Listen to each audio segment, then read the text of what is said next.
Hello friends, नमस्कार। जिन साथियों का यूपी पुलिस कांस्टेबल का एग्जाम है उनके लिए हिंदी के एक टॉपिक का क्विक रिवीजन करने वाले हैं। इससे 1 से 2 प्रश्न अवश्य ही आएगा। वर्णमाला में वर्णों की संख्या होती है 53। वर्णमाला के 2 प्रकार होते हैं, स्वर और व्यंजन। स्वर की संख्या होती है 11। स्वर के 3 प्रकार होते हैं, ह्रस्व स्वर जिनकी वर्णों की संख्या 4, दीर्घ स्वर जिनके वर्णों की संख्या 7, प्लुत स्वर वर्णों की संख्या 1। व्यंजन के 3 प्रकार होते हैं। कुल व्यंजन वर्णों की संख्या 33 होती है। व्यंजन के 3 प्रकार होते हैं, स्पर्श व्यंजन वर्णों की संख्या 25, अंतस्थ व्यंजन वर्णों की संख्या 4, ऊष्म व्यंजन वर्णों की संख्या 4। जीव के प्रयोग के आधार पर स्वरों का वर्गीकरण। जीव के प्रयोग के आधार पर स्वरों का 3 प्रकार से वर्गीकरण किया गया है। अग्र भाग से बोले जाने वाले स्वर हैं छोटी, बड़ी, ए, ऐ। मध्य भाग से बोले जाने वाला स्वर है अ।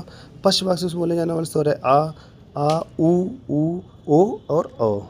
मुखाकृति के आधार पर स्वरों का वर्गीकरण 4 भागों में किया गया है। संवृत स्वर छोटा ई, बड़ी, छोटा ऊ, बड़ा ऊ। अर्ध संवृत स्वर ए और ओ होता है। विवृत स्वर होता है बड़ा आ। अर्ध विवृत स्वर होता है बड़ा ऊ, आ, ऐ और औ।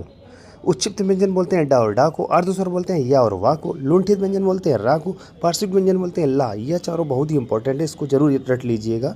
अल्प प्राण एक किसी भी पंक्ति का पहला और तीसरा और पांचवा व्यंजन जो वर्ण जो होता है वह अल्प प्राण होता है। दूसरा और चौथा वर्ण होता है महाप्राण। अघोष और सघोष, अघोष जो होता है वो पहला और दूसरा वर्ण किसी भी पंक्ति का अघोष होता है। तीसरा और चौथा और पांचवा वर्ण होता है वो सघोष होता है। उच्चारण स्थान यह बहुत महत्वपूर्ण है। कंठ उच्चारण स्थान, कंठ में आ, बड़ा, का, खा, गा, घा, हा और आहा ये कंठ के उच्चारण स्थान होते हैं। तालव्य जिनका उच्चारण स्थान है वह वर्ण है छोटी, बड़ी, चा, छा, जा, झा, या और सा। मूर्धन्य जिनका उच्चारण स्थान है वह वर्ण होते हैं ऋषि, टा, ठा, डा, ढा, अणा, रा और ये वाला सा। दंत के जो व्यंजन होते हैं वर्ण होते हैं वो होते ता, था, दा, धा, ना, ला और सा। ओष्ठ से ओष्ठ वर्ण वाले हैं ऊ, बड़ा ऊ, पा, फा, बा, भा, मा। कंठ तालव्य ए और ऐ। कंठोष्ठ ओ और औ। दंतोष्ठ वा।